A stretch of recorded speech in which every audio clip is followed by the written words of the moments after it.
Hello! Karon di ay tuduan mo na ko og paon sa magluto og fish cake. So, ayaw mo og kasya kay ang kanang atong gigamit di nga isda is barato ra kaayo, tamban ra na siya. Wala taga-expect nga ang tamban di ay pwede din na siya nato pasosyalon, pwede din siya buhaton og fish cakes. So, ang akong gibuhat ana kay ako ra nang gi-process sila ang akong mga ingredients pati ang isda. Akong ingredients di ay diha kay carrots, onya, naatay ginger, onion, garlic, bell pepper, sili, human. Ako na siyang gimix sa isa ka bowl. Unya butang kog oyster sauce, egg white. Ang egg white nako is tulo din na siya ka egg. White lang ang gamiton. Unya ang atong cornstarch kay 3:2. 3 ang cornstarch, 2 ang all-purpose flour. Unya mix ra na nato. Nagbutang sad kog seasonings, asin, unya kamay nga toyo para pang kuan lang, pang hint lang ba or color lang niya.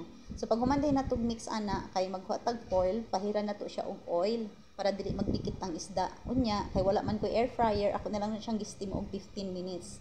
So kita na ninyo manana koy sauce. Kita ninyo na ang atong finished product o di ba? Tamban ra na pero social kaayo. So taman diri na lang ang atong video. Please follow and share my video. Thank you po.